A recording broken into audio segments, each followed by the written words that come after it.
Hello Capricorn, Sun, Moon, Rising, and Venus signs. Kamusta kayo? Sana pinasa mabuti kayong kalagayan. Welcome back po sa Star Tarot. Kung bago kayo dito, welcome din kayo. Thank you sa inyong support. I truly appreciate it. God bless you all, Capricorn. Una mensahe po ninyo ay Ace of Swords. Ayan. So, this is victory energy. Napakaganda ng card. Napaka-positive ng vibe na nilalabas no, ng energy na to. This is victory. Meron kayong pagtatagumpayan. Meron kayong mga difficulty na pinagdadaanan at ngayon you're going to successfully overcome that. At magsisimula ito magbibigay ito sa inyo ng bagong buhay, no? Kung ano man ang yung mga tagumpay na to, Capricorn, that is going to bring you an opportunity for a new beginning, no? So, kung ano man ito, pagtatagumpayan ninyo, this is really pinaghirapan ninyo, no? We have Queen of Pentacles. This is really beautiful. Siguro ang iba sa inyo magiging nanay na, no? Or baka you are taking care of your nanay. So, possible din ganun. Kasi, si Queen of Pentacles, very nurturing ito, energy, no? So, siguro meron kayong inaalagaan na nanay, no? Or, baka trabaho ninyo. Baka trabaho ninyo sa caregiver, nanny, nurse, mga ganun ba, no? And you are taking care of sick people, you're taking care of elders and children, mga ganon. This is also a very abundant and prosperous energy, kaya most likely, magkakaroon kayo ng opportunity dito na para related sa pera, no? Baka bagong trabaho yan, bagong side hustle, pagkakakitaan, investment, business, mga ganon. And yun ang maghahatid sa inyo ng prosperity and abundance. Possible din na financial blessings, no, ang paparating mismo sa inyo. We have Four of Wands, and that is something that you're going to celebrate, no, Capricorn?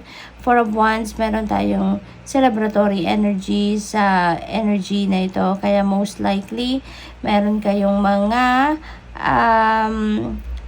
isa-celebrate sa ngayon. Okay, Capricorn? Baka ito ay meron ding party, anniversary, reunion, no? Mga ganon siguro. Travel also could be possible dito for some of you, Capricorn. Baka ta-travel kayo papunta pa uwi sa inyong pamilya. Nine of Pentacles, wow, ito na yung blessing na paparating sa inyo.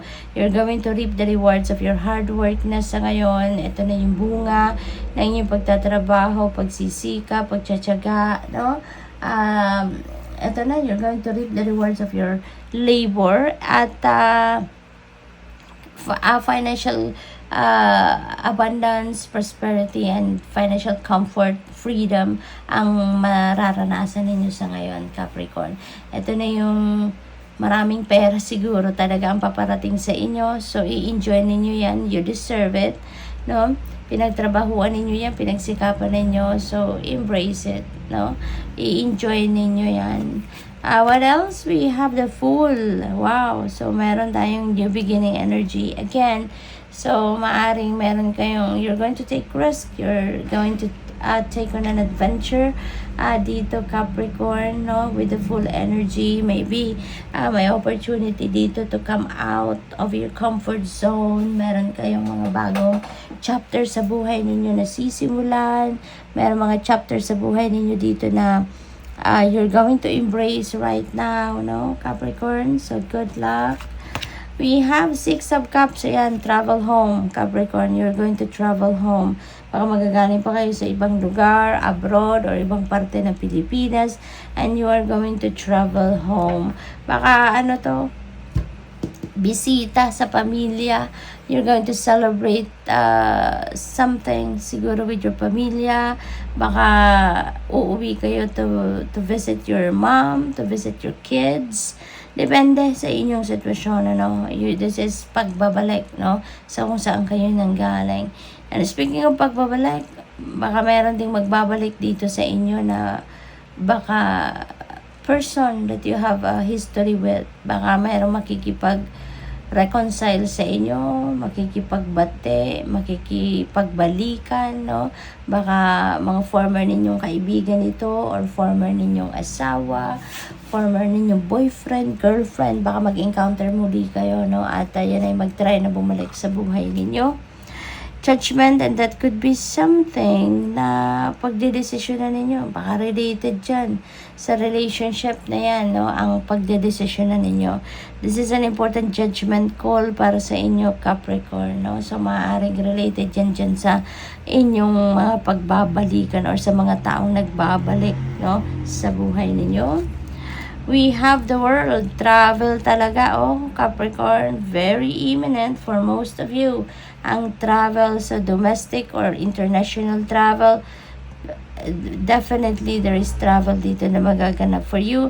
At maaari din yung travel na to could be related, no? Hindi lang sa pagbibisita sa pamilya, kundi baka yung travel na to could be linked din sa mga job opportunity, expansion, baka meron ditong pasyal, di ba? Yung mga ganon. So, depende, no, sa inyong sitwasyon. This is also a time for completion. No, may accomplishments kayo dito, achievements. This is a time for success, a time for celebration. New beginnings as well, no? Kasi this is an energy of ending and beginning. So, meron kayong mga completion, may mga achievement. Meron din kayong mga sisimulang bago, no? You're going to start a new, a phase din sa buhay ninyo pagdating siguro sa relationship, pagdating sa trabaho, pagka-aral, depende sa inyong sitwasyon, but definitely you're going to embrace something new sa buhay ninyo. Good luck. Thank you for watching. Love and light. Namaste.